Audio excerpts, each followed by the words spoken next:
Thank you, Todd. Well, outrage is growing after this Muslim activist urged people to wage jihad on the Trump administration. Watch this. I hope that when we stand up to those who oppress our communities, that Allah accepts from us that as a form of jihad, that we are struggling against tyrants and rulers, not only abroad in the Middle East or in the other side of the world, but here in these United States of America, where you have fascists and white supremacists and Islamophobes reigning in the White House.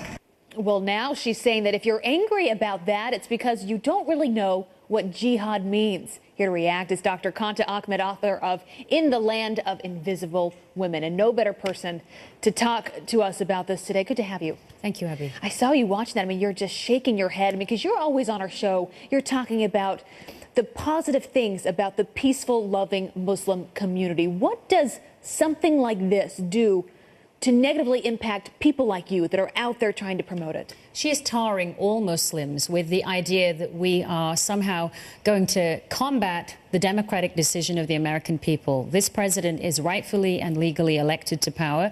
She's calling us to resist that. And this is classic Islamist tactics right out of the Muslim Brotherhood playbook. She wants to corral America's Muslims into a wedge against the wider society.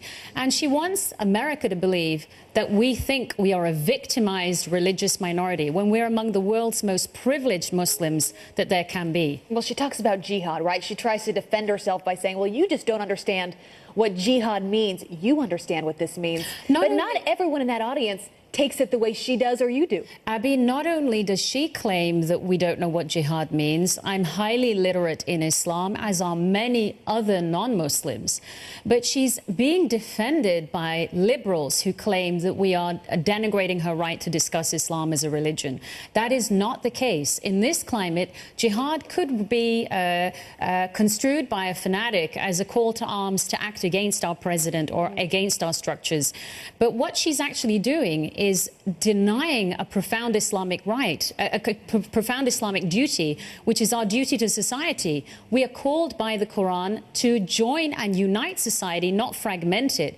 But the Muslim Brotherhood thrives, and Islamists thrive, by corralling all Muslims into believing that we're victimized and that we're persecuted, and then claiming rights as a religious minority when really she's acting as a political totalitarian ideologue. Well, it sounds like she might have political ambitions of her own. Here's what she tweeted in her defense, Dr. Ahmed. She says, "We will define our religion on the terms of the majority of Muslims. Learn from the experts. Reading is fundamental." What message do you have to her this morning? So actually, I take my insights about Islamism and the Muslim Brotherhood from the Muslim world.